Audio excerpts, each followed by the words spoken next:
اللہ کے پیغمبر صلی اللہ علیہ وآلہ وسلم نے اپنے صحابہ کرام کو کہا کہ ایسا کرتے ہیں، اب بیت اللہ کا جا کے طواف کر کے آتے ہیں، عمرہ کرنے کے لیے جاتے ہیں۔ حضرت عثمان غنی رضی اللہ تعالیٰ عنہ بھی ساتھ، باقی صحابہ کرام بھی سارے ساتھ ہوئے اور چلے عمرہ کرنے کے لیے، اور کفار کو پتہ لگ گیا کہ یہ عمرہ کرنے کے لیے آ رہے ہیں، تو کفار نے آگے سے ناکے لگا دیے، پابندیاں لگا دی، روک دیا کہ آپ عمرہ نہیں کر سکتے۔ تو آپ صلی اللہ علیہ وسلم نے کہا کہ اے صحابہ کرام، ہم اپنا سفیر بنا کے ان کے پاس بھیجتے ہیں تاکہ کوئی معاہدہ طے ہو، ہم سفر کر کے آئے ہیں، ہم یہاں پہ جنگ و جدل کرنے کے لیے نہیں آئے، ہم لڑائی اور جھگڑا کرنے کے لیے نہیں آئے، آپ تلواریں نکال کے آ گئے ہو، ہم یہاں پہ لڑائی اور جھگڑے کے لیے نہیں آئے، ہم تو بیت اللہ کے طواف کے لیے آئے ہیں۔ انہوں نے کہا کہ نہیں نہیں، طواف نہیں کر سکتے۔ سفیر بنایا گیا۔ کس کو بنایا جائے سفیر؟ تو کہا گیا کہ حضرت عثمان کو سفیر بنایا جائے۔ عثمان کو کیوں سفیر بنایا جائے؟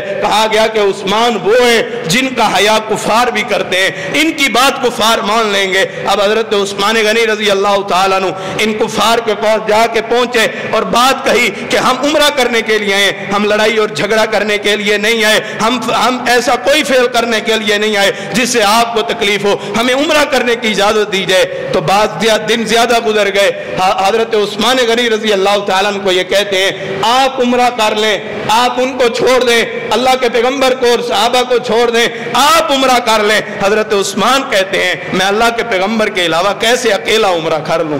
اور ادھر سے دن زیادہ ہونے کی وجہ سے اصحاب کہہ رہے ہیں اللہ کے پیغمبر جی ایسے معلوم ہوتا ہے جیسے عثمان نے عمرہ کر لیا ہو۔ اللہ کے پیغمبر فرماتے ہیں اے میرے صحابہ کرام، اگر عثمان کو اجازت بھی دے دی جائے عمرہ کرنے کی، میرا عثمان میرے بغیر بیت اللہ کا طواف نہیں کرے گا۔ یہ عثمان ہے، یہ محبت ہے، یہ پیار ہے۔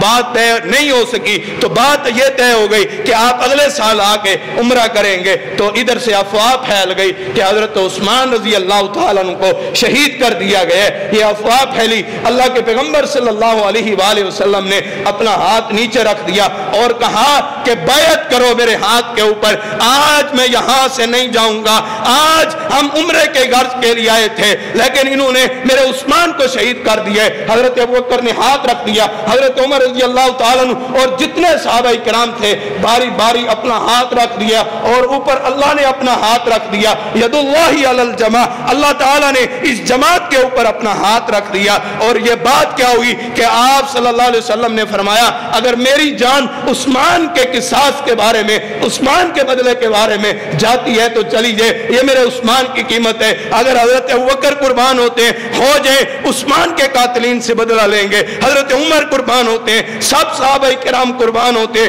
ہو جائے آج عثمان رضی اللہ تعالیٰ عنہ کے جو قتل کرنے والے ہیں ان سے بدلہ لیا جائے گا۔ تو یہ افواہ تھی، لیکن یہ اللہ تعالیٰ کا ہاتھ اوپر اس جماعت کے اوپر تھا۔ ان کو نہیں پتا تھا لیکن اللہ کو پتا تھا کہ شہادت کب ہونی ہے۔ اس وقت اللہ کے پیغمبر بھی نہیں ہونے، اس وقت حضرت ابوبکر بھی نہیں ہونے، اس وقت حضرت عمر بھی نہیں ہونے۔ تو یہ حضرت عثمان غنی رضی اللہ تعالیٰ عنہ واپس آ گئے اور ویسے ہی یہ صحابہ کرام دوبارہ مدینے کے اندر چلے گئے۔ پھر اگلے سال آ کے حج کیے۔ یہ عثمان ہے جس کا حیا کفار نے بھی کیے، اللہ کے پیغمبر کی محبت کہ میرے بغیر وہ عمرہ نہیں کر سکتا۔ اسی